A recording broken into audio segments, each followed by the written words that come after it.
বিসমিল্লাহির রহমানির রহিম। দেশপ্রেমিক বাংলাদেশী দেশে বিদেশে যে যেখানেই আছেন, আসসালামু আলাইকুম।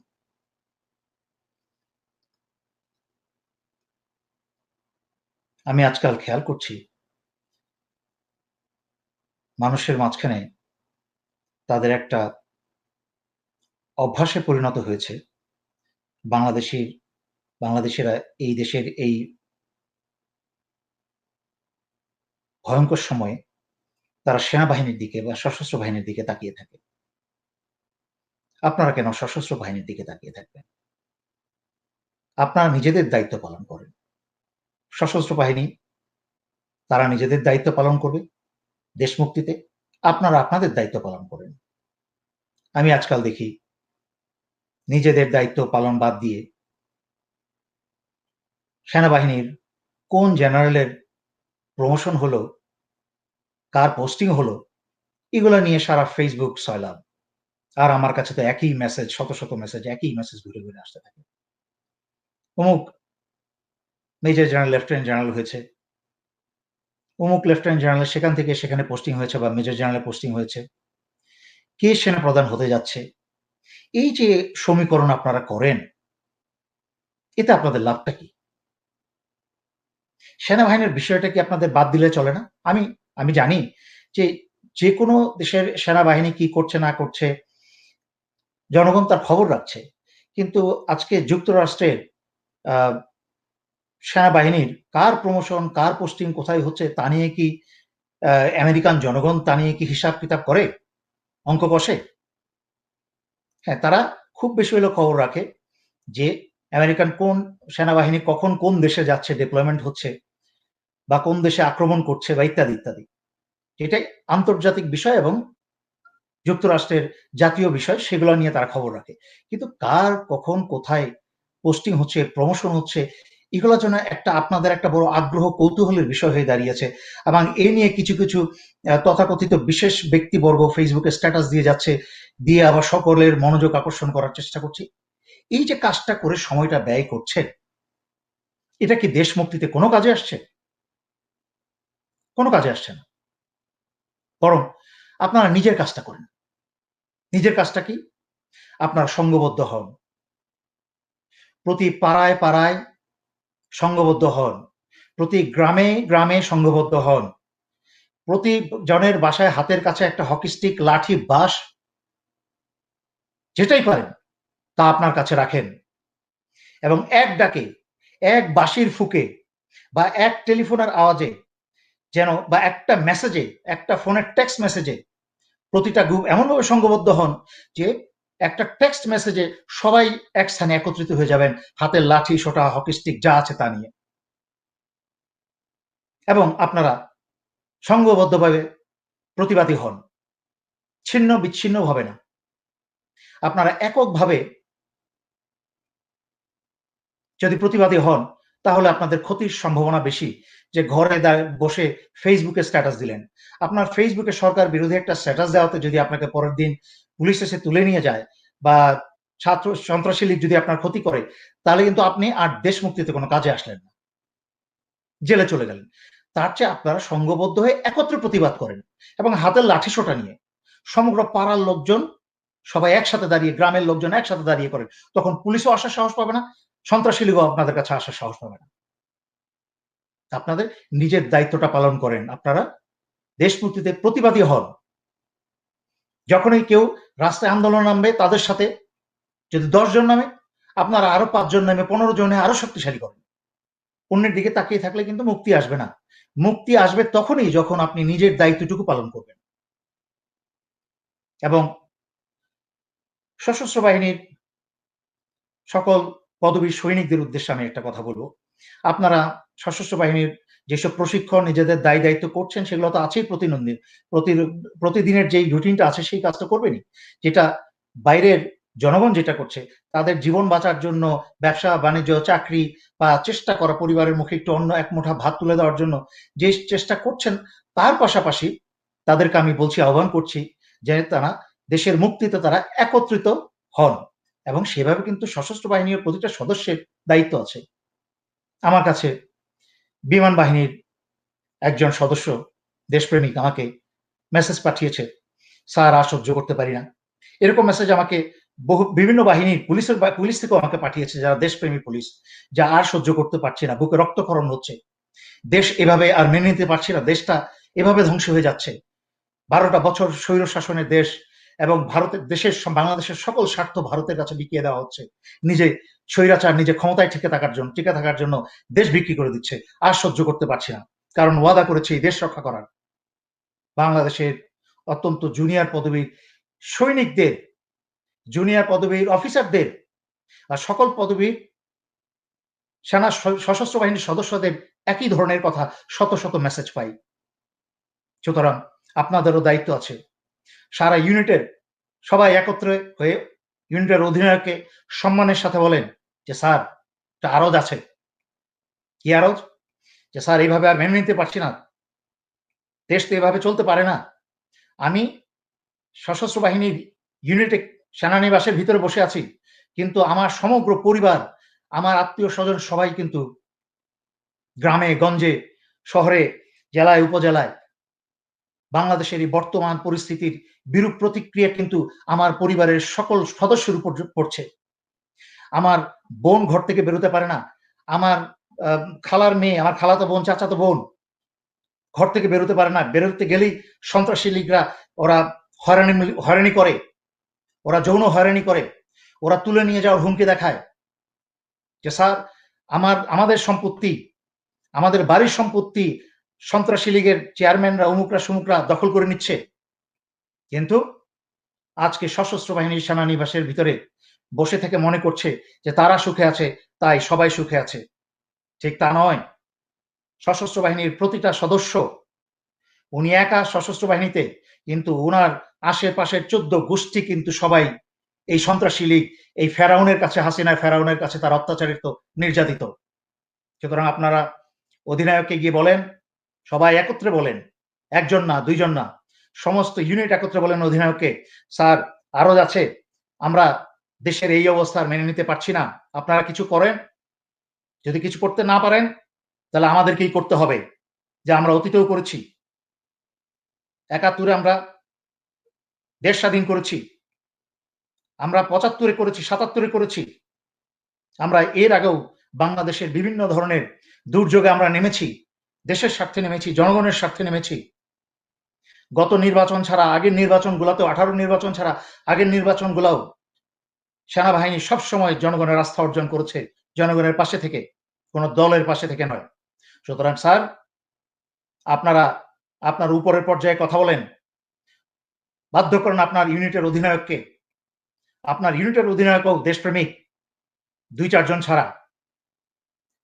তখন সকল ইউনিটের অধিনায়ক, আপনারা যখন এইভাবে বলবেন, সকল ইউনিটের অধিনায়ক গিয়ে ব্রিগেড কমান্ডারদেরকে বলবে যে স্যার, 3 জন 4 জন ইউনিট অধিনায়ক তার ব্রিগেড কমান্ডার কাছে গিয়ে বলবে যে আমাদের সারা ইউনিটের সমস্ত সৈনিক, জেসিও সবাই মিলে এই কথা বলেছে। সুতরাং সৈনিকরা সবাই দেশপ্রেমে একত্র হয়ে গেছে, আমাদের তো কিছু একটা করা উচিত। তখন ব্রিগেড কমান্ডার চিন্তা করবে, এবং ইউনিট অধিনায়ক ব্রিগেড কমান্ডারকে বাধ্য করবে, আপনি জিওসির সাথে, ডিভিশন কমান্ডারের সাথে কথা বলেন একইভাবে। তখন ব্রিগেড কমান্ডার ডিভিশন কমান্ডারের সাথে কথা বলবেন, ডিভিশন কমান্ডাররা সেনা প্রধানের সাথে কথা বলবেন। এইভাবে সশস্ত্র বাহিনী দেশের এই ভয়ঙ্কর অবস্থা আর মেনে নিতে পারছে না। আমরা সংবিধান এবং সার্বভৌমত্ব রক্ষার ওয়াদা করে এই সশস্ত্র বাহিনীতে এসেছি। আমরা একটা স্বৈরাচার ভোটচোর সরকারকে, বছরের পর বছর, 1 যুগ হয়ে গেছে, আমরা দেশের ভয়ঙ্কর ক্ষতি করে ফেলেছি ইতিমধ্যে। এভাবে আর দেশ বিরোধী কর্মকাণ্ডে আমরা মেনে নিতে পারবো না। আমরা এই সরকারের পতন চাই। সরকারকে আমরা, আপনারা নিজেরা পর্যালোচনা করে, ডিভিশন কমান্ডার এবং সেনাপ্রধানরা নিশ্চয়ই উনারা জ্ঞানী ব্যক্তি, 2-4 জন বদ ছাড়া, যারা হাসিনার কাছে পয়সায় বিক্রি হয়ে গেছে, ভারতের কাছে বিক্রি হয়ে গেছে, যারা চরিত্রহীন জন্ম থেকে, তাদের আর এখন চরিত্র নতুন করে আর ঠিক করার সময় নেই। তবু আমি বলছি, যেই 2-4 জন খারাপ আছে, তারাও তখন লাইনে চলে আসবে। কিন্তু চাপ আপনাদের থেকে আসতে হবে, সেই মাটির থেকে আসতে হবে। আপনারা শক্তি, একটা ডিভিশন কমান্ডার শক্তির চেয়ে বড় শক্তি ওই যে সিপাহী, হাতে একটা অস্ত্র রাইফেল নিয়ে ঘুরে, সে হচ্ছে সশস্ত্র বাহিনীর শক্তি। কারণ সে সম্মুখ সারিতে যুদ্ধ করে, দেশের সকল কাজে সে আগে যায়, কিন্তু সরকারের হাসিনার দেওয়ার ঘুষ কিন্তু সে পায় না।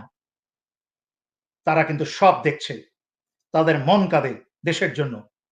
সুতরাং বাংলাদেশের সশস্ত্র বাহিনীর সকল পদের জুনিয়র এবং মিড লেভেলের সৈনিক এবং অফিসাররা প্রস্তুত, এবং আশা করি ইনশাআল্লাহ উপর লেভেল ঊর্ধ্বতন কর্মকর্তা অফিসাররাও আপনারাও প্রস্তুত। আপনারা সমন্বয় করে দ্রুত ব্যবস্থা করেন। প্রতিটা সপ্তাহ চলে যাচ্ছে, দেশের আরো ভয়ঙ্কর ক্ষতি হচ্ছে, দেশটার ভবিষ্যৎ অন্ধকার গহ্বরে হারিয়ে যাচ্ছে। তার এর একটা তুলনা উদাহরণ দিতে গিয়ে বলতে হয়, এর আগেও আমি আমার একটা লাইভে বলেছি, আমি ফেসবুক পোস্টেও দিয়েছিলাম, বাংলাদেশিদের চরিত্র সবার আগে বুঝতে পেরেছিলেন লর্ড ক্লাইভ। তাই উনি ওনার ডায়েরিতে লিখে গেছেন, যখন সিরাজউদ্দৌলাকে বাংলার নবাবকে অপমান করতে করতে জুতার মালা পরিয়ে বের করে নিয়ে যাওয়া হচ্ছিল, তখন রাস্তার দুই পাশে যেই পরিমাণ বাঙালি দাঁত কেলিয়ে হাসছিল, তারা যদি একটা টুকরা পাথর বা ঢিল তুলে যদি সেই লর্ড ক্লাইভের বাহিনীর দিকে ছুড়ে মারত, তাহলে ৩,০০০ আদরের দুলালি ব্রিটিশ সৈন্য নিয়ে কিন্তু লর্ড ক্লাইভকে সেই ভারত ছেড়ে পালাতে হতো। কিন্তু তখন সেই বাঙালি তা করে নাই, তারা দাঁত কেলিয়ে হাসছিল আর দেখছিল তাদের। এবং সেই সময় সিরাজউদ্দৌলার কিন্তু ১০,০০০ অশ্বারোহী এবং ৩০,০০০ পদাতিক বাহিনী ছিল, তারাও কোনো কাজে আসে নাই। এই যে বাঙালির হেসে হেসে খেলায় খেলায় গোলামি বরণ করে না একটা বাঙালি জাতির চরিত্র, এই চরিত্রটা কিন্তু এখনো রয়ে গেছে। দয়া করে আল্লাহর ওয়াস্তে আপনারা এই চরিত্র থেকে বেরিয়ে আসেন। এখনো সেই চরিত্রের বহিঃপ্রকাশ দেখেন, যে একটা সন্তানের মা স্কুলে তার বাচ্চাকে আনতে যায়, আর সেই মাকে ছেলে ধরা বলে পিটাতে থাকে, আর বারবার সেই মাটা বলে চিৎকার করে বলার পরেও কেউ শোনে না, এবং কেউ তাকে সাহায্য করতো, ওই যারা মারছিল তাদেরকে না আটকাতে গিয়ে উল্টা ক্যামেরা দিয়ে গোল হয়ে দাঁড়িয়ে তারা ছবি তুলছিল। কি বোঝা যায় সেই সিরাজউদ্দৌলার সময়ের সেই ঘটনা, বাঙালির গোলামি বরণ করে নেওয়ার ঘটনা, আর এখনের সময়ের ঘটনা একই বাঙালির চরিত্র। আপনার আল্লাহর হস্তে সেই বাঙালির নোংরা চরিত্রটাকে ফেলে দিয়ে যেই সুন্দর চরিত্র নিয়ে ৭১ আপনারা মুক্তিযুদ্ধ করে দেশ স্বাধীন করেছিলেন, সেই চরিত্র, সেই বীরদের স্মরণ করেন, সেই বীরদের স্মরণ করে আবার বীর বেশে বুক উঁচা করে মাথা উঁচু করে আপনারা সবাই রাস্তায় নেমে আসেন। সশস্ত্র বাহিনী এবং জনগণ সবাইকে আমি আহ্বান জানাচ্ছি, রাস্তায় নেমে আসেন। দেশটা একদিনে কিন্তু আজকের এই অবস্থায় আসে নাই। দেশটা প্রতিটা দিন যখন আপনি একটা অন্যায়কে, আজকে যখন একটা অন্যায়কে মেনে নিয়েছেন, সরকার কিন্তু কালকে আগামীকালকে তার চেয়ে বড় আর একটা অন্যায় করার সাহস পেয়েছে।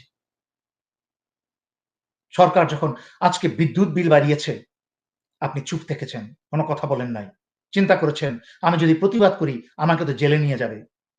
কিন্তু আজকে কোথায় গেছে সরকার? বছরে ৪ বার ৫ বার বিদ্যুতের বিল বাড়ায়, সেই কুইক রেন্টালের নামে সেই অসৎ ব্যক্তিদেরকে সেই টাকাটা দিয়ে দেয়, তারা মিল তারা ভাগ বাটোয়ারা করে সেই টাকাটা খায়। একইভাবে গ্যাসের, শাক সবজি প্রতিটা জিনিসের দাম বাড়াতে বাড়াতে মানুষের ক্রয় সীমা ক্ষমতার বাইরে চলে গেছে। সশস্ত্র বাহিনী এবং সিভিল প্রশাসনে বেতন বাড়ানো হচ্ছে, গরিব মানুষের যারা দিন আনে দিন খায়, সামান্য একটু সবজি বিক্রি করে, সামান্য একটু ধান বিক্রি করে, তার ধানের দাম কমতে কমতে কিন্তু এই জায়গায় এসেছে। তারা এখন ১ মণ ধান বিক্রি করে ২ বেলা ভাত খেতে পারে না। তাদের কিন্তু কোনো সরকার বেতন দেয় না, তাদের কিন্তু কোনো বেতন ভাতাও নাই, তাদের কোনো ঈদ উৎসব ভাতাও নাই, তাদের বিদেশ ভ্রমণ ভাতা নাই, তাদের উন্মুখ শিক্ষার জন্য ভাতা নাই, এবং তার মাঝখানে বিশাল একটা অংশের ছেলে এবং মেয়েদের চাকরিই নাই, যেটা ভারতের অবৈধ ভারতীয়রা এসে দখল করে বসে আছে, যেটা দেশবিরোধী অসভ্য বাংলাদেশী শিল্পপতিরা হেসে হেসে ভারতীয়দেরকে চাকরি দিয়ে রেখেছে, এই দেশবিরোধী শত্রুগুলা। আপনাদেরকে দেখেন, আজকে ভারতে কৃষকরা পেটে ভাত নাই, ৪ মাসের খাবার দাবার নিয়ে পরিবার সুদ্ধা গিয়ে দিল্লি ঘেরাও করে বসেছে। ভারতের কাছ থেকে আপনারা হিন্দি ডান্স শিখেন, ভারতের কাছ থেকে আপনারা নোংরামি এবং অশ্লীলতা শিখেন, ভারতের কাছ থেকে আপনারা সাম্প্রদায়িকতা শিখেন অনেকেই, কিন্তু ভারতের কাছ থেকে, এই যে ভারতের কৃষকদের কাছ থেকে দেশপ্রেম শিখেন তো, কিভাবে একটা অবৈধ, একটা অসভ্য সরকারকে, একটা জঙ্গি সরকারকে কিভাবে শিক্ষা দিতে হয়। একটা গরিব মানুষটা করে দেখাচ্ছে, কৃষকটা করে দেখাচ্ছে। আপনারা কেন পারেন না? পেটে ভাত নাই, ঘরে না খেয়ে মরবেন, তাও প্রতিবাদ করবেন না। ছেলে মেয়েকে পড়াশোনা করতে পারবেন না, ছেলেমেয়েরা বখাটে রাস্তায় চলে যাবে, ইয়াবা খেয়ে সন্ত্রাসীদের গোলামে পরিণত হবে, তাদের কথায় কথায় গিয়ে এখানে সেখানে বাসে আগুন দিবে, এই করবে সেই করবে, সেটা সহ্য করতে পারবেন, কিন্তু আপনারা প্রতিবাদ করতে পারবেন না। তাই ভারতের পাশের দেশের বা ভারতের সব মানুষ খারাপ না, যেমন যুক্তরাষ্ট্রের মানুষ খারাপ না। যুক্তরাষ্ট্রের তাদের যে ফরেন পলিসি, সেই ফরেন পলিসির কারণে তারা আজকে ইসরায়েলকে এইভাবে সমর্থন করে যায়। সরকার বদলালেও কিন্তু তাদের নীতির পরিবর্তন হয় না। ভারতের ক্ষেত্রেও তাই। ভারতের সরকারের যে ফরেন পলিসিটাই হচ্ছে একটা যে চাণক্য নীতি। এই চাণক্য নীতিটাই হচ্ছে নোংরা, অশ্লীল একটা গুন্ডাবাজি, একটা দস্যু চরিত্র। সেটাকে প্রতিবেশী সকল দেশের মানুষ সেটাকে ঘৃণা করে। কিন্তু ভারতের ব্যক্তিগত কোনো মানুষকে কিন্তু আশেপাশের মানুষ কিন্তু ব্যক্তিগতভাবে ঘৃণা করে না। সুতরাং তাদের যেই কাজটা ভালো সেই কাজটা কিন্তু আপনারা শিখতে পারেন। কৃষকরা রাস্তায় নেমেছে প্রতিবাদ করে, সরকারকে অচল করে দিয়েছে, পুলিশ পর্যন্ত পিছনে হটে যেতে বাধ্য হচ্ছে। আর আপনারা বাংলাদেশিরা বড় বড় কথা বলেন, আপনাদেরকে এখন আন্দোলনে নামতে হবে। সুতরাং বলেছি, দেশটা আজকের অবস্থা একদিনে আসে নাই। মুখে বলেন জবাবদিহিমূলক সরকার গঠন করতে হবে। জবাবদিহিমূলক সরকার মানে কি? কোন সরকারের কি জন্ম হয় জবাবদিহিমূলক হয়ে? কোন সরকার কি নিজে ইচ্ছা করে জবাব দিতে চাইবে? আপনি যদি জবাব দিতে বাধ্য না করেন, আপনি সরকারকে জবাব দিতে বাধ্য করলেই কিন্তু সরকার জবাব দিতে বাধ্য হবে। আর তখনই তৈরি হবে জবাবদিহিমূলক সরকার। আপনারা তো সরকারকে জবাব দিতে বাধ্যই করেন না। যখন যেখানে ঘুষ চায়, চোখ বন্ধ করে নিজের ঘটি পাটি বিক্রি করে হলেও, বউ বাচ্চার খাবার অন্ন বন্ধ করে হলেও ঘুষটা গিয়ে দিয়ে আসেন একটা কাজ করার জন্য। এই করে করে আজকে আপনারা দেশটাকে এই জায়গায় এনেছেন। আপনারা নিজেদের শক্তি বুঝেন না কেন? এই দেশ হচ্ছে জনগণের দেশ। এই দেশের মালিকানা হচ্ছে জনগণের। এই দেশের মালিকানা কারোর বাপের না এবং কোন সরকারের না। এই দেশ আপনাদের মালিকানা, আপনাদেরকেই বুঝে নিতে হবে। এই স্বৈরাচাররা দিবে না। এই স্বৈরাচারদেরকে আপনারা তৈরি করেছেন। আপনাদের নীরবতা এই স্বৈরাচার তৈরি করেছে আজকে। আপনাদের নীরবতা এই অসৎ চরিত্রের এই দস্যু হাসিনাকে এবং সন্ত্রাসী লীগ তৈরি করেছে। আপনাদের নীরবতা বিএনপির বিভিন্ন দুর্নীতিতে প্রশ্রয় দিয়েছিল। আপনাদের নীরবতা সবকিছুর জন্য, আজকের এই দেশের অবস্থার জন্য আপনাদের নীরবতা দায়ী। সকলের নীরবতা, জনগণের নীরবতা, সশস্ত্র বাহিনীর নীরবতা। সরকার ইতিমধ্যে বলেছে আজকে বা গতকালকে, যদিও এই আদেশটা সবসময় ছিল, কিন্তু এই আদেশ যেহেতু আগের আদেশ থাকার পরেও যেহেতু দেশপ্রেমিক জনগণরা জেগে উঠছে, তারা সরকারকে আর পরোয়া করছে না, পুলিশকে আর পরোয়া করছে না, তাই আবার নতুন করে আবার আদেশ দেওয়ার চেষ্টা করেছে যে পুলিশের অনুমতি ছাড়া কোনো সভা মিছিল করা যাবে, ১০০ বার করা যাবে। এখন থেকে আপনারা সভা মিছিল আর বেশি করে করবেন, পুলিশের নাকের ডগার মাঝখানে করবেন, পুলিশের বন্দুকের সামনে দাঁড়িয়ে করবেন। যখনই পুলিশ কোনো কিছু করতে আসবে, সেই পুলিশের ক্যামেরা দিয়ে, মোবাইল ক্যামেরা দিয়ে সেই পুলিশের ছবি তুলে নেবেন, তার নামটা বের করে ফেলবেন, তারপর একটা একটা করে পুলিশ বের করে এদেরকে এমন সাজা দেবো যে পুলিশের কোনোদিন আর সাহস না হয় এই জনগণের বিরুদ্ধে, জনগণের, দেশপ্রেমিক জনগণের বিরুদ্ধে কোনো প্রকার অন্যায় অত্যাচার করার। গায়ের চামড়া তুলে ফেলবো পুলিশ। আলেম সমাজকে বলবো আমি, দেখেন আপনাদেরকে একটা জিনিস বুঝতে হবে, হুজুগে হবেন না। হুজুগে হলেই কিন্তু আপনারা মূল লক্ষ্যের থেকে সরে যাবেন। যদিও আমি এখনো জানি না আপনাদের আসলে মূল লক্ষ্যটা কি, তবু আমার বিশ্বাস সত্যিকারের ইমানদার এবং দেশপ্রেমিক ইসলামিক দলগুলো এবং মুসলমানরা যারা আছেন, তাদের মূল লক্ষ্য হচ্ছে এই স্বৈরাচার সরকারের পতন, একমাত্র লক্ষ্য। যদি স্বৈরাচার সরকারের পতন হয়, তখন মূর্তি এমনি থাকবে না। সুতরাং আপনারা মূর্তি নিয়ে বেশি লাফালাফি করবেন। মূর্তি নিয়ে প্রতিবাদ আমিও করেছি, কিন্তু ডেইলি প্রতিদিন এসে মূর্তি নিয়ে যদি চিল্লাই, আমার মূল লক্ষ্য থেকে আমি সরে যাব। এই সরকারের চালই হচ্ছে যে কোনো একটা বিষয় দিয়ে জনগণের মূল লক্ষ্য স্বৈরাচারী সরকারের পতন থেকে তাদেরকে অন্যদিকে তাদেরকে ব্যস্ত রাখা। এবং সরকারের সেই উদ্দেশ্যকে যদি আপনার সারাক্ষণ নিয়ে মূর্তি নিয়ে লাফান, মূর্তি নিয়ে রাস্তায় আন্দোলন করেন, তাহলে কিন্তু আপনারা সরকারকেই সাহায্য করছেন। আপনারা সরকারের যেই মূল ভয়, যে সরকার পতনের ভয়, সেই ভয়টাকে আপনারা কমিয়ে দিচ্ছেন। আপনারা মূর্তি নিয়ে সবসময় লাফালাফি করেন। আরে একটা জিনিস বোঝার চেষ্টা করেন সহজ মস্তিষ্কে। এই স্বৈরাচারী সরকার যখন থাকবে না, তখন এই মূর্তি কোনো বিষয় না। তখন মূর্তি সব এমনিতেই মাটিতে গুঁড়ো হয়ে যাবে। কোন একটা বাংলাদেশের একটা মানুষের সাহস হবে না বলার যে শেখ মুজিবের মূর্তি অমুক জায়গায় কেন ভাঙা হলো। বাংলাদেশে এখন এখন না বহুদিন ধরেই এই ভারতের গোলাম সরকার, অবৈধ সরকার ইসলাম বিরোধী কর্মকাণ্ডে গত 12টা বছর ব্যস্ত ছিল। প্রতিটা দিন তার সন্ত্রাসী লীগ তার দলবল সহকারে ইসলাম বিরোধী সকল কর্মকাণ্ডে। এখন আপনাদের সাথে শেয়ার করব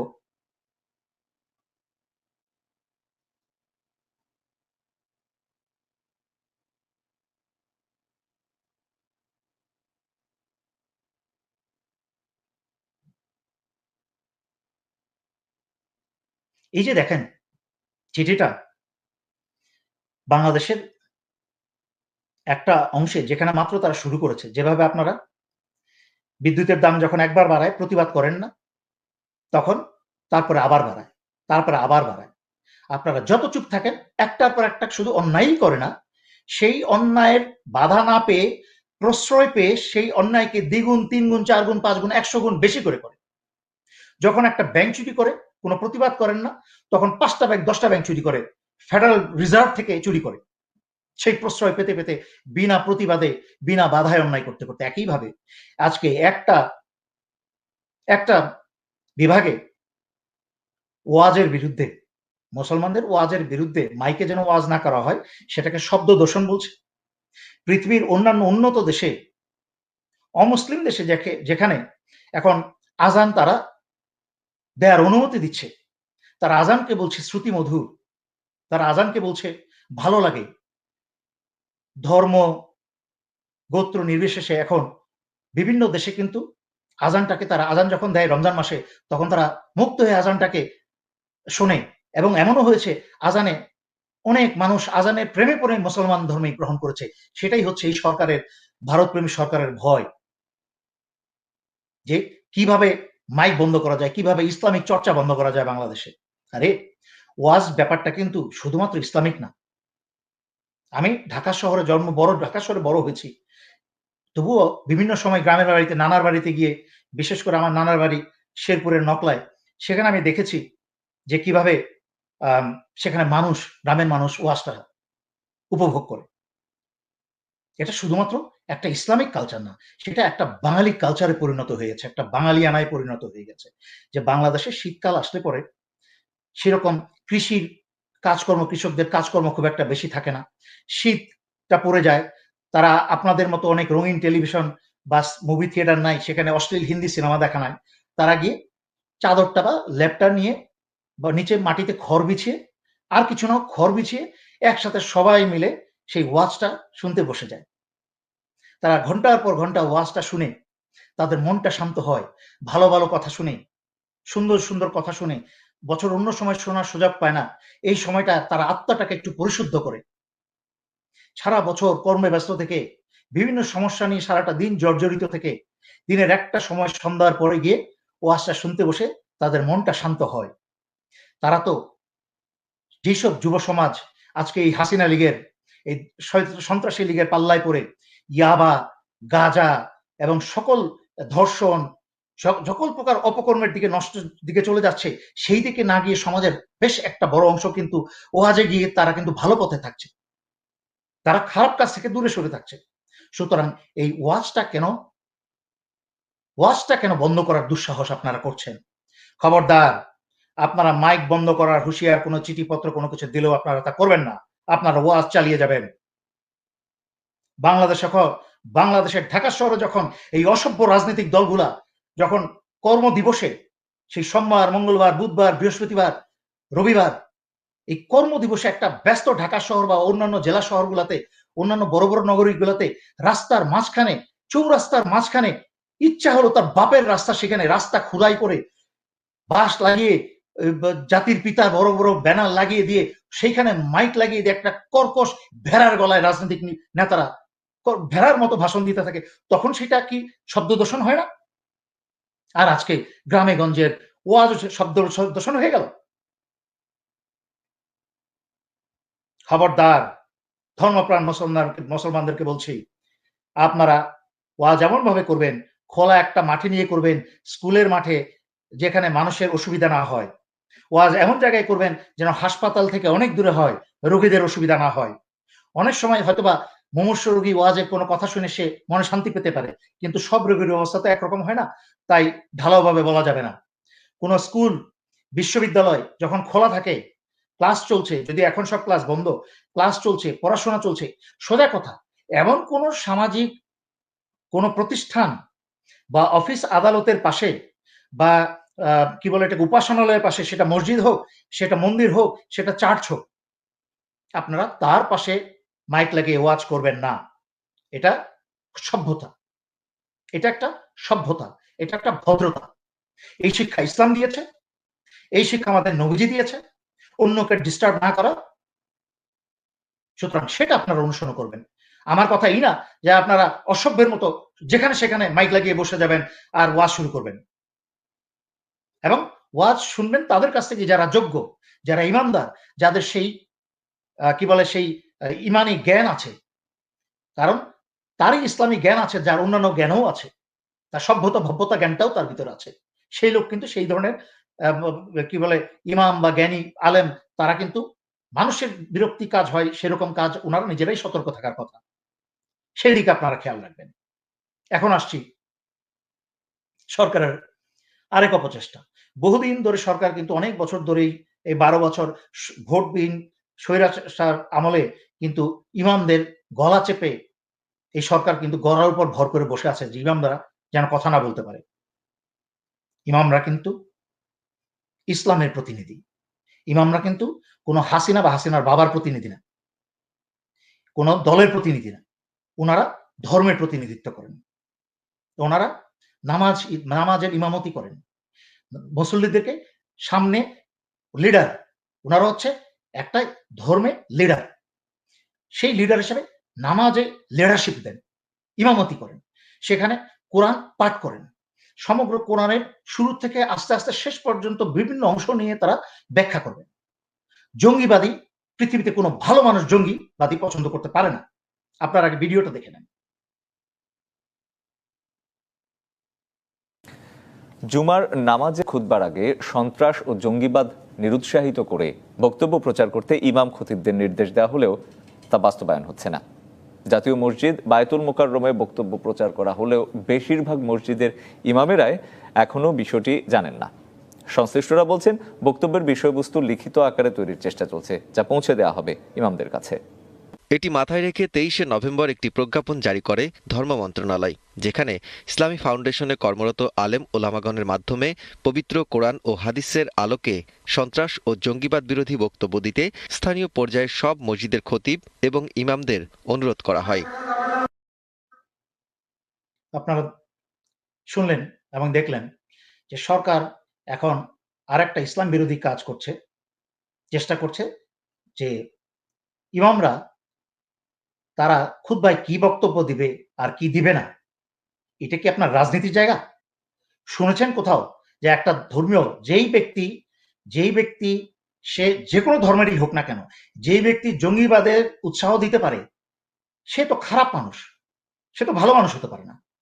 সুতরাং জঙ্গিবাদ সারা পৃথিবীতে একটা সাধারণ কমন সেন্স, জঙ্গিবাদ কেউ চায় না।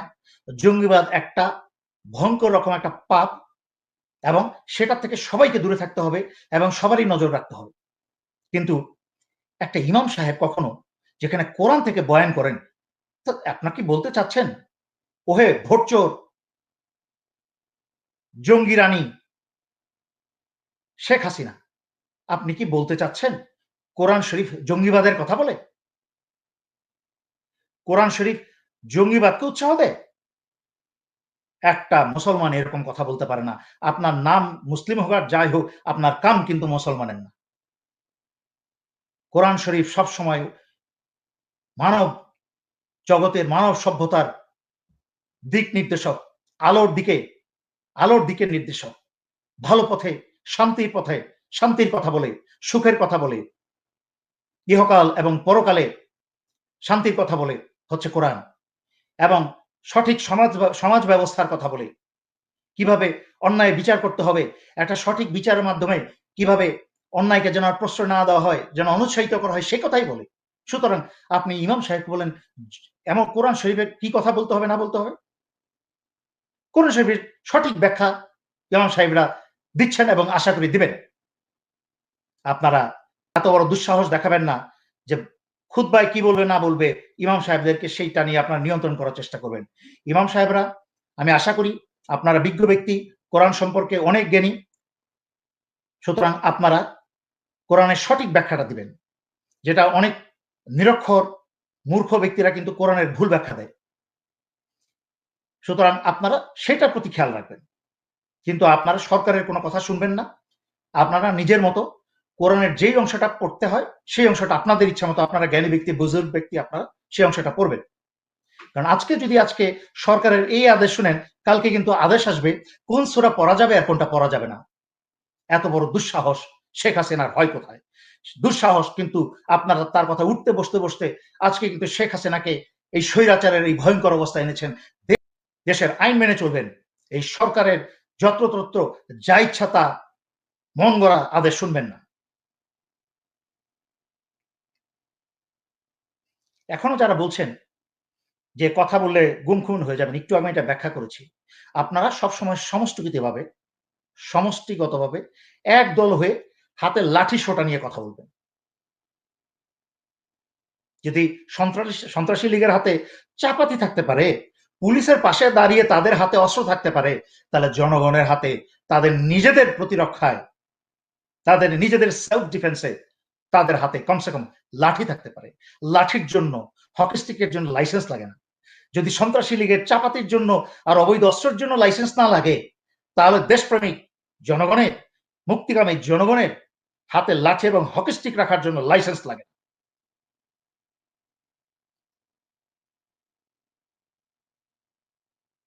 হাসিনার এই অসৎ সরকার ব্যাংকের হিসাব তলব করেছে। শুনলে হাসি পায়, ব্যাংকের হিসাব মানে চোরের মায়ের বড় গলা। যারা ভালো মানুষ তাদের ব্যাংকের হিসাব চায়, যারা চোর বদমাস তাদের ব্যাংকের হিসাব চায় না, যারা বাংলাদেশের ব্যাংকের হাজার হাজার কোটি টাকা নিয়ে গেছে চুরি করে তাদের ব্যাংক হিসাব চায় না। সমগ্র এই সন্ত্রাসী লীগ শেখ হাসিনা, তারা সবসময় বলেছি, যেই দলের নেত্রী একটা চোর, একটা ডাকাত দস্যু, তার দলের সবাই ডাকাত দস্যু। শেখ হাসিনা নিজে একটা চোর। আজকে যারা শেখ হাসিনার নির্দেশে যারা যারা কাগজে সাইন করেছেন ভালো মানুষদের ব্যাংকের হিসাব তলব করার জন্য, আপনাদের বিচারের কঠিন বিচার হবে একদিন, বুঝেন তখন আপনাদের কি হবে। আপনাদের ব্যাংকের হিসাব তো আছে, সমস্ত হিসাব কিন্তু আপনাদের রাস্তায় টেনে নেমে তারপরে করানো হবে। ব্যাংকের হিসাব করায় ছাড়বো আপনাদেরকে সেই দিন। ব্যাংকের হিসাব এমন লোকের নির্দেশে ব্যাংকের হিসাব করেন যার নিজে একটা দুশ্চরিত্র, ভোট চোর, ব্যাংক চোর, টাকা চোর, জনগণের সম্পত্তি চোর এবং দেশ চোর। এই শেখ হাসিনা সিঙ্গাপুরের এইচএসবিসি আর সিটি ব্যাংকে তার এখনো $1 বিলিয়ন আটকা পড়ে। এখানে তার মোট $2,632,000,000 তার শেখ হাসিনা এখানে ছিল। এই টাকাটা তার বিভিন্ন চুরির, বাংলাদেশ থেকে বিভিন্ন ব্যাংক, বিভিন্ন খাত থেকে চুরি করা ঘুষের টাকা এবং বিভিন্ন বাংলাদেশের প্রজেক্টের কমিশন, বিভিন্ন ক্রয়ের, বাংলাদেশের জন্য বিভিন্ন ক্রয়ের এটা কমিশন এখানে জমা। হাসিনার ব্যক্তিগত অ্যাকাউন্ট, এই সিঙ্গাপুরের অ্যাকাউন্টও কিন্তু $2,632,000,000 এখানে হাসিনার ছিল, যেটা বাংলাদেশি টাকায় আমার মাথা চক্কর দেয় শুনলে। বাংলাদেশি টাকায় 22,324,86,00,000 টাকা। চিন্তা করে দেখেন, বাংলাদেশের একসময় বাজেট ছিল কিন্তু এই টাকা। মানে শেখ হাসিনা বাংলাদেশের একটা বাজেটের টাকা চুরি করে নিয়ে গেছে, আর সে এখন ভালো মানুষদের, দেশপ্রেমিকদের ব্যাংকের হিসাব তলব করে। এই টাকার সিঙ্গাপুরের ব্যাংকের থেকে পাচার করেছে এতদিন। সুইস ব্যাংকে 632 মিলিয়ন পাচার করেছে, আরো অন্য জায়গায় তারা ট্রান্সফার পাচার করেছে। কিন্তু শেখ হাসিনার কন্যা পুতুল, এই পুতুলের স্বামী মিতু $600 বিলিয়ন যখন এই পদ্মা সেতুর টাকা কমিশনের টাকা, চুরির টাকা, সেই টাকা জনগণের টাকা, সেই টাকাটা চুরি করে যখন ট্রান্সফার করে তখন ধরা খেয়ে এখনো বন্দি আছে। যেটা নিয়ে এই অসৎ ব্যাংক চোর, ভোট চোর হাসিনা সেই অবৈধ রাষ্ট্রপতি, অবৈধ ফাইন্যান্স মিনিস্টার এবং অবৈধ ফরেন মিনিস্টার, তাদেরকে জনগণের টাকায়, জনগণের খরচে তাদেরকে দুবাইয়ে 15-20 দিন ওখানে রেখে সেই দেশের সরকারের সাথে আপোষ করার চেষ্টা করেছে ওই টাকা পয়সাগুলো ছাড় দেওয়ার জন্য। শেখ হাসিনা চুরির টাকা। এখন বুঝেন চোরের মায়ের বড় গলা। নিজে হলো এক চোর, নির্লজ্জ, বেহায়া, মিথ্যাবাদী একটা চোর নিজে, সে আবার দেশপ্রেমীদের ব্যাংকের হিসাব তলব করে। আপনার সমস্ত চুরির এবং তাফালিমের দিনের শেষ, সমস্ত খবর রাখি ভিতরে, কলিজায় পানি নাই এখন আর। আপনি এখন সশস্ত্র বাহিনী থেকে বিচ্ছিন্ন হয়ে গেছেন, কেউ আপনার কথা শুনে না, সেনা প্রধান আপনার কথা শুনে না, কোনো পোস্টিং প্রমোশন করেও আপনি আটকাতে পারেন না। আমি আগেও বলেছি, সশস্ত্র বাহিনীকে বলেছি, যা আপনারা ওই অবৈধ সরকার ফেরাউনের কথা শুনলে সে শক্তিশালী, আর তার অবৈধ আদেশ না শুনলে, দেশপ্রেমী হলে আপনারা শেখ হাসিনা এবং জেনারেল তারেক সিদ্দিকীর 2 পয়সা দাম নাই, কোনো শক্তি নাই। এই 2-4টা দেশবিরোধী, দেশদ্রোহী চোর বেনজিরের মতো পুলিশকে নিয়ে শেখ হাসিনা দেশ চালাতে পারবে বা দেশ দখল করে রাখতে পারবে না? পারবে না। বেনজির সবার আগে পালাবে। ইতিমধ্যে সে বিদেশে গাড়ি, সম্পত্তি, বাড়ি সবকিছু করে রেখেছে। সে হাসিনার জন্য সে 1 ফোঁটা রক্ত দিবে না। বরং হাসিনার জন্য 1 ফোঁটা রক্ত বেনজির দেওয়া তো দূরের কথা, আওয়ামী লীগের একটা লোক দিবে না, যারা এতদিন হাসিনাকে ব্যবহার করে পয়সা চুরি করে এতদিন পাহাড়ের টাকার সম্পদ পাহাড় বানিয়েছে। তারা কেউ হাসিনার জন্য 1 মিনিট বাংলাদেশে থাকবে না, সবাই পালাবে। কারণ তারা জানে তাদের গায়ের চামড়া থাকবে না। আর সশস্ত্র বাহিনী দেশপ্রেমিক হয়ে একত্রে জেগে উঠেছে। তারা আর হাসিনার সাথে আল্লাহর রহমতে তারা নাই। 2-4টা বদমাশ ছাড়া, যারা আত্মা বিক্রি করে দিয়েছে, যারা এই দেশ বিক্রি করতে পারে, আত্মা বিক্রি করতে পারে, তারা নিজের মা, স্ত্রী, মেয়েকেও বিক্রি করতে পারে। এদের কোনো লজ্জা শরম নেই, এদের কোনো চরিত্র নেই। এবং তাদেরকে শেষ ওয়ার্নিং দিয়েছে আগেও আমি। তারা আশা করি দেশপ্রেমিক অফিসারদের সাথে এবং দেশপ্রেমিক জনগণের সাথে হাসিনাকে ছেড়ে তাদের সাথে চলে আসবে। দেশপ্রেমিক জনগণের সাথে এবং সশস্ত্র বাহিনীর সাথে থাকবে সময়। এর মাঝখানে যেহেতু হাসিনা জানে যে তার দিন শেষ, সে কিন্তু ওই টাকা যেমন সিঙ্গাপুর থেকে বিভিন্ন জায়গায়, সুইস ব্যাংকে বিভিন্ন জায়গায় পাঠিয়ে টাকা সুরক্ষিত করার চেষ্টা করছে, একইভাবে একনাকে বাংলাদেশ সরকারের একটা যেটা মিটিং হয় আর কি, ওই কমিটির প্রতি কিলোমিটার সড়কের খরচ তারা নির্ধারণ করেছে 86,34,00,000 টাকা। চিন্তা করে দেখেন মানেটা কি? বাংলাদেশের প্রতি কিলোমিটার কন্ট্রাক্ট তো হচ্ছেই, শত শত কন্ট্রাক্ট হচ্ছে, এবং সমস্ত কন্ট্রাক্ট দেওয়া হচ্ছে এই সন্ত্রাসী লীগদের সদস্যদেরকেই। এবং সেই টাকা কিন্তু সেই এলাকার এমপি, চেয়ারম্যান এমপির পকেট ঘুরে কিন্তু, ঠিকাদার হয়ে চেয়ারম্যান এমপির পকেট ঘুরে কিন্তু শেখ হাসিনার কোষাগারে, ব্যক্তিগত কোষাগারেই জমা হচ্ছে। প্রতি কিলোমিটার শেখ হাসিনার কাছে কিন্তু কোটি কোটি কোটি কোটি টাকা জমা হচ্ছে, শত শত শত কোটি টাকা জমা হচ্ছে এখনো। এবং ঠিক যাওয়ার আগে, সে ক্ষমতা থেকে যাওয়ার আগে প্রতি কিলোমিটার খরচ, সড়কের নির্মাণ খরচ বাড়িয়ে 86,34,00,000 করেছে, যেন যাওয়ার আগে তার টাকার চুরি করার পরিমাণটা আরো বাড়াতে পারে। অথচ কানাডার মতো দেশে, যেই দেশে 3-4 মাস স্নোফল হয় বা তুষারপাত হয়, সেই তুষারপাতে লবণ ছিটাতে গিয়ে টনকে টন, হাজার হাজার টন লবণ ছিটিয়ে সেই রাস্তার ভয়ঙ্কর রকম ক্ষতি হয়। প্রতিটা শীত যাওয়ার পরপরই কিন্তু রাস্তা আবার মেরামত করতে হয়।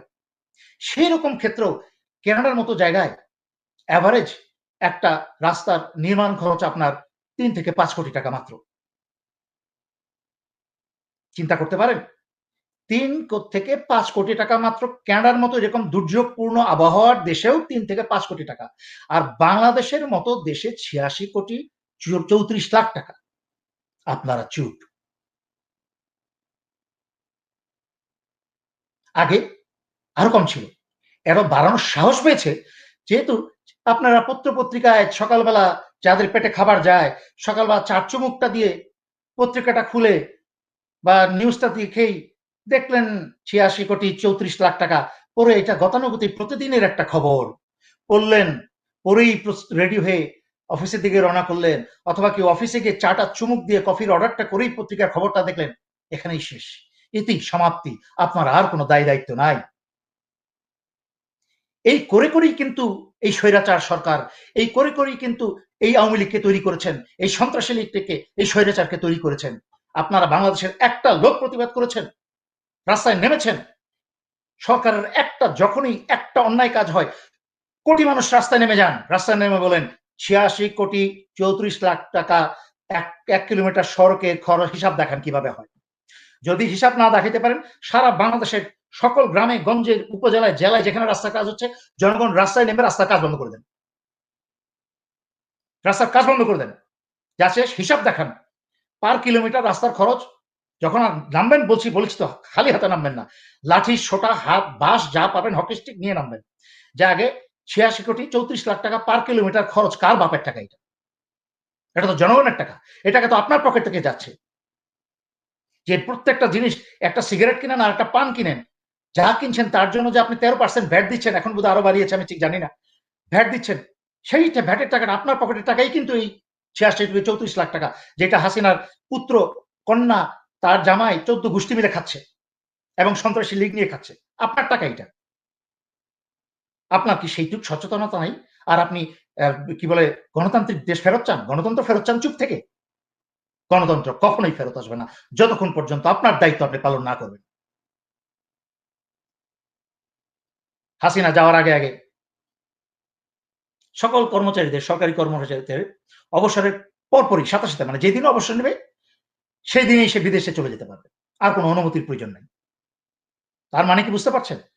মানে এখন যারা চুরি দাঁড়ি করে জনগণের মাইর খাবে, জেল জুলুম হবে অথবা পিটাই শেষ হবে, তারা যেন সাথে সাথে আজকেই অবসরের দরখাস্ত করে সাথে সাথে একটা লিখিত নিজেদের মাঝখানে আন্ডারস্ট্যান্ডিং করে বিদেশে সব টাকা পয়সা পাচার করে দিয়ে, ছেলে মেয়ে বউ বাচ্চা পাচার করে দিয়ে পাঠিয়ে দিয়ে প্লেনের টিকিটটা প্লেনের মাঝখানে উঠে সে অবসরের অ্যাকসেপ্টেন্স লেটারটা উঠে নিয়েই কিন্তু সে প্লেনে উঠে যাবে,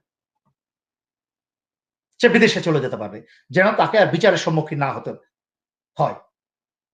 এইগুলো হচ্ছে শেখ হাসিনার পালানোর সকল লক্ষণ এবং তৎপরতা।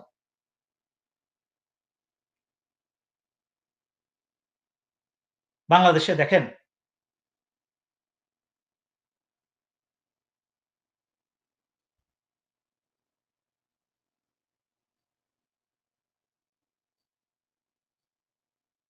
কি দেখলেন? ঢাকা বন্দরের ইমিগ্রেশন অফিসার ভারত থেকে 9 জন লোক এবং অত্যন্ত গুরুত্বপূর্ণ 9 জন লোক, যারা বাংলাদেশে কোনো একটা বিশেষ উদ্দেশ্যে ভারতের পাসপোর্ট নিয়ে তারা বাংলাদেশে প্রবেশ করেছে। যখন তারা প্রবেশ করে তখন এই ইমিগ্রেশন অফিসার ঘুমায়। ওর মাঝখান থেকে, ওর ভিতর থেকে একজন তাকে ঘুমের থেকে ডেকে তুলেছিল যে এখানে এতগুলো ভারতের লোক পার হচ্ছে, আপনি দেখবেন না? সে উল্টা ধমক দিয়ে সে আবার ঘুমে ফেরত চলে গেছে। বাংলাদেশ ঘুমাচ্ছে, বাংলাদেশের সীমান্ত ঘুমাচ্ছে, বাংলাদেশের ইমিগ্রেশন ঘুমাচ্ছে, বাংলাদেশের দায়িত্বপ্রাপ্ত বিজিবি ঘুমাচ্ছে, বাংলাদেশ সশস্ত্র বাহিনী ঘুমাচ্ছে, বাঙালি জাতি ঘুমাচ্ছে, বাংলাদেশ কাঁদছে।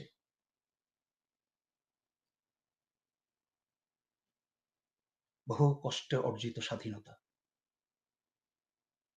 3 লক্ষ বা তার চেয়ে অধিক জীবনের মূল্যে অর্জন করা স্বাধীনতা, সেই স্বাধীনতাটাকে আপনারা ধরে রাখতে পারলেন না। আপনারা ঘুমাচ্ছেন, জনমের ঘুম ঘুমাবেন মৃত্যুর পর, তখন আর জেগে উঠতে হবে না। যতদিন জেগে আছেন, জেগে ঘুমাচ্ছেন, ততদিন এই দেশ রক্ষার দায়িত্ব আপনাদের সবার, শুধু সশস্ত্র বাহিনী না, যার যার স্থান থেকে প্রত্যেকের দায়িত্ব আছে। আপনারা আর কত ঘুমাবেন? জেগে উঠেন, এই স্বৈরাচার সরকারকে, এই বিজয়ের মাসে স্বৈরাচার সরকারের পতন ঘটান। এই বিজয়ের মাসই হোক এই বাংলাদেশের 12 বছর স্বৈরাচারী শাসন থেকে জয়ের মাস, বাংলাদেশকে নতুন করে স্বাধীন করার মাস এই 2020 সালের বিজয়ের মাসই হোক। আপনারা জেগে উঠেন সবাই।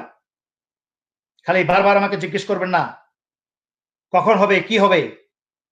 প্রত্যেকের দায়িত্ব আছে, নিজের দায়িত্ব পালন করেন।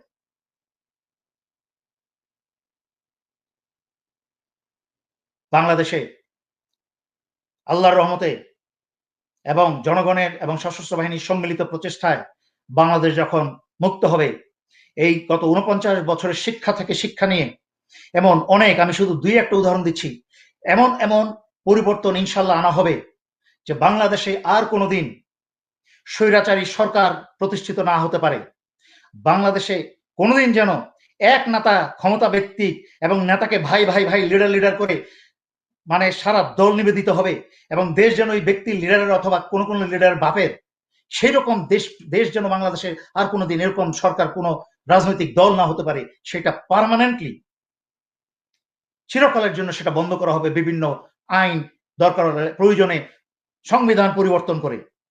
যেমন আগেও বলেছি, ইনশাল্লাহ সংবিধান পরিবর্তন করা হবে, কেউ কোনো ব্যক্তি ২ বারের বেশি প্রধানমন্ত্রী হতে পারবে না, এবং সশস্ত্র বাহিনীকে এই আওয়ামী লীগ, বিএনপি এবং কোন রাজনৈতিক দল যেন সশস্ত্র বাহিনীকে নিয়ে খেলার আর কোনো দুঃসাহস না দেখাতে পারে। তাই সশস্ত্র বাহিনীকে সম্পূর্ণভাবে বিরাজনীতিকরণ করা হবে, রাজনীতি থেকে সম্পূর্ণভাবে দূরে সরিয়ে নেওয়া হবে, এবং তার প্রথম পদক্ষেপ হিসাবে কোন প্রধানমন্ত্রী আর প্রতিরক্ষা মন্ত্রী হতে পারবে না।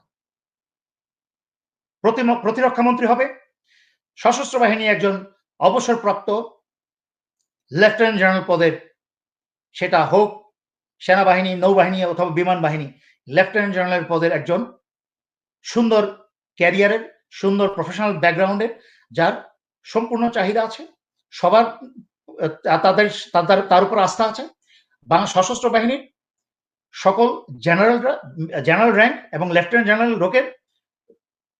জেনারেলের সকলের পছন্দের মাধ্যমে যেভাবে প্রমোশন বোর্ড হয়, কোনো হাসিনা বা কেউ কোনো সরকার প্রধান সেটা নিশ্চিত করবে না।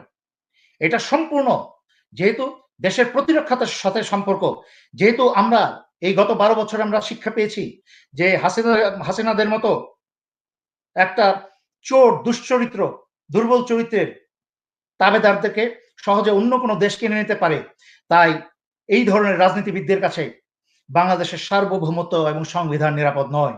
তাই এদেরকে আর প্রতিরক্ষা মন্ত্রী হতে দেওয়া যাবে না। এদেরকে আর প্রতিরক্ষা মন্ত্রী কে হবে সেই সিদ্ধান্ত ক্ষমতাও তাদেরকে দেওয়া যাবে না।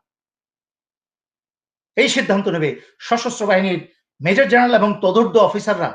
যেরকম প্রমোশন বোর্ডে সবাই একসাথে বসে প্রমোশন বোর্ডের মাঝখানে একটা মেজর থেকে লেফটেন্যান্ট কর্নেল বা লেফটেন্যান্ট কর্নেল থেকে কর্নেল প্রমোশন বোর্ড হয়, ঠিক এমনি প্রতিরক্ষা মন্ত্রী কে হবে এটা সশস্ত্র বাহিনীর নিজের ঘরের ব্যাপার এবং নিজের দেশের ব্যাপার, দেশের সার্বভৌমত্ব এবং সংবিধানের ব্যাপার।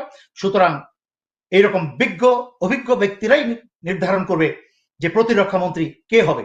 সেরকম একজন অবসরপ্রাপ্ত লেফটেন্যান্ট জেনারেল সমমানের পদবীর একজন অবসরপ্রাপ্ত কর্মকর্তা প্রতিরক্ষা মন্ত্রী হবে, কারণ তার থাকবে সশস্ত্র বাহিনীর অভিজ্ঞতা, এবং যখনই একটা সেনা প্রধান তার সাথে আলোচনা করবে, দুইজনের মাঝখানে একটা ভীষণ আন্ডারস্ট্যান্ডিং থাকবে। বাইরের একটা লোক বসলে, এই শাড়ি চুরি পরা লোক যারা জীবনে প্রতিরক্ষায় কাজ করে নাই, কোনো অভিজ্ঞতা নাই, শুধু রাজনৈতিক ২ নম্বরী ব্যাংক চুরি, ভোট চুরি করেছে, তারা প্রতিরক্ষার কি বোঝে?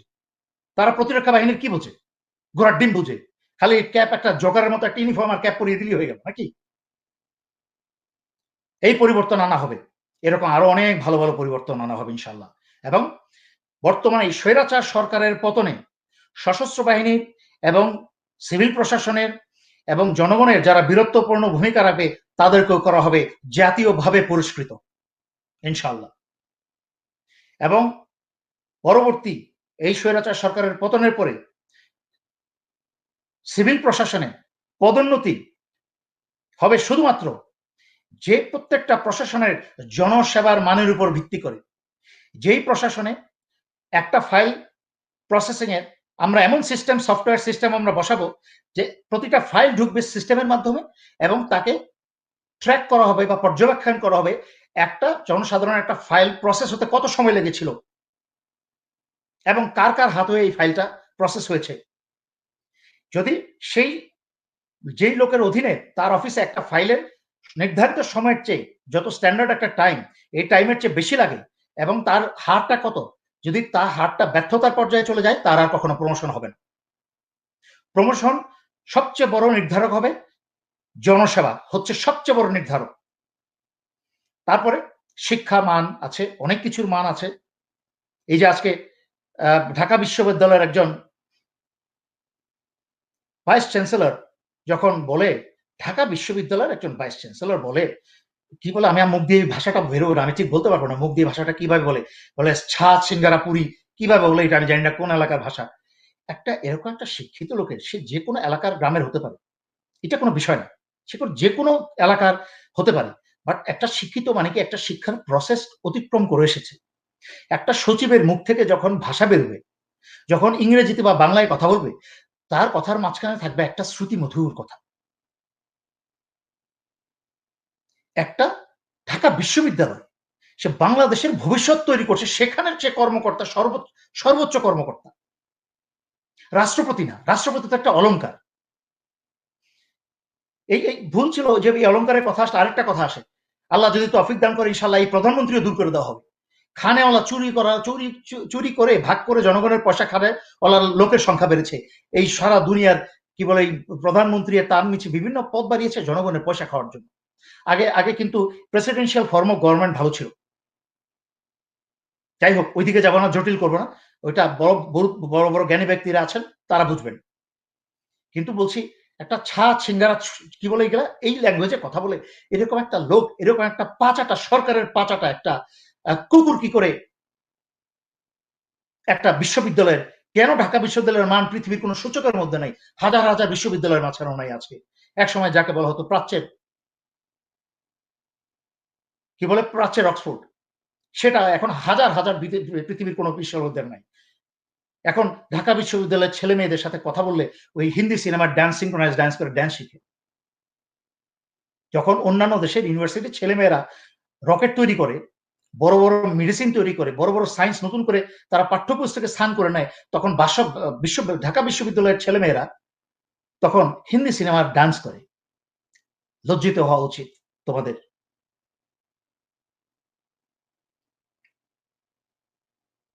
সর্বশেষ, আর কথা না বাড়িয়ে আমি সর্বশেষ কথা বলতে চাই, মেজর সিনহার ব্যাপারে সবাই চুপ হয়ে গেছে, যেটা আমি শুরুতেই বলেছি, এর বিচারটা হবে না। সবাই চুপ হয়ে গেছে, এমনকি রাওয়ার অবসরপ্রাপ্ত অফিসাররাও সবাই চুপ হয়ে গেছে। রাওয়ার চেয়ারম্যান থেকে আরম্ভ করে সকল সদস্যই চুপ হয়ে গেছে। কারণ আমি যতদূর শুনেছি, রাওয়ার এর সাথে জড়িত 11 জন সদস্যকে সবাই দুদক চিঠি পাঠিয়েছে। দুদকে চিঠি পাঠিয়েছে, এই ভয়ে এখন সবাই চুপ হয়ে গেছে। আমি যতটুকু শুনেছি, চিঠির কপি আমি পাইনি, তবে নির্ভরযোগ্য সূত্রে খবর পেয়েছি যে তাদেরকে দুদককে কাদেরকে দেওয়া হয়েছে আমি জানি না, বাট একজনের কথা আমি নিশ্চিত জানি, তাদেরকে চিঠি দেওয়া হয়েছে দুদক। সেই ভয় তারা চুপ হয়ে গেছে। আমার কথা হলো, আপনার যদি লুকানোর কিছু না থাকে, আপনি যদি অন্যায় বা চুরি না করে থাকেন, আপনি ভয় পাবেন কেন? আপনি ন্যায়ের পক্ষে কথা বলবেন। আপনি রাওয়ার পুনঃ ইলেকশনের আবার নির্বাচিত হয়ে আবার ইলেকশনে আসার জন্য আপনি আবার নেমেছেন। বর্তমান রাওয়ার চেয়ারম্যান উদ্দেশ্যে বলছি, আমি আফসার স্যারের আপনাকে অনেক সম্মান করি, আপনাকে আমি পছন্দ করি। আমি চাই যে আপনি আবার নির্বাচনে জয়ী হয়ে আসেন, কিন্তু একই সাথে সম্মানের সাথে আপনাকে আমি বলবো যে স্যার, একটা চিঠি পেয়ে যদি আপনারা চুপ হয়ে যান, তাহলে আপনারা রাওয়ার এই অবসরপ্রাপ্ত যারা এখন ইউনিফর্ম পরে না, যাদের হাতে অস্ত্র নেই, তারা কিন্তু বিভিন্ন কারণে আগে তাকিয়ে থাকতো সেনাবাহিনী প্রধানের দিকে, এখন কিন্তু তারপরে কিন্তু আপনার দিকে তাকিয়ে থাকে। আর আপনি যদি তাদের ভয়েস না হতে পারেন, ভয় পেয়ে চুপ হয়ে যান, সরকারের থ্রেটে চুপ হয়ে যান, তাহলে আপনারা এই রাওয়াটাকে ওয়েলফেয়ার অর্গানাইজেশন বলবেন কি করে? তাদের ওয়েলফেয়ার, ভয় পেয়ে ওয়েলফেয়ারটা করবেন কি করে? একটা, যেখানে সিনহা, অবসরপ্রাপ্ত সিনহাকে মেরে ফেললো, তার বিচারের দাবি হচ্ছে একটা ন্যায় এবং ন্যায্য এবং গণতান্ত্রিক এবং একটা ন্যায়ের দাবি। সেখানে আপনারা ভয়ে চুপ হয়ে যাবেন কেন? আর যদি ভিতরে পাপ থাকে, তাহলে ভয় পাওয়ার কথা। যদি পাপ অপরাধ না থাকে, তাহলে ভয় পাওয়ার কারণ। আসুক, দুদক চেক করুক। আপনি যদি সঠিক হয়ে থাকেন, আপনি যদি ভালো মানুষ হয়ে থাকেন, দুদক আপনাকে নিয়ে যাচাই বাছাই করে, দুদক কিছু পাবে না, তাতে আপনার কিচ্ছু আসবে যাবে না। আর যদি ভয় পেয়ে থাকেন, তার মানে আপনার মাঝখানে কিছু গন্ডগোল আছে, আপনাদের মাঝখানে গন্ডগোল আছে। সুতরাং আমি রাওয়া সদস্য থেকে বলবো, ইয়েস, জীবন কঠিন, আমি জানি জীবন কঠিন। আপনি বলতে পারেন, আমার সিনিয়ররা বলতে পারেন, ভাই তুমি তো বিদেশে বসে আছো, তোমার জন্য এগুলো বলা সহজ। জুনিয়ররা বলতে পারো যে স্যার আপনি তো বিদেশে বসেন, আপনার জন্য এগুলো বলা সহজ, আমরা তো বলতে পারি না। ওই যে আবার স্মরণ করিয়ে দিই, ৭১ কিন্তু মেজর জিয়ারা ভয় পেলে দেশ স্বাধীন হতো না আজকে।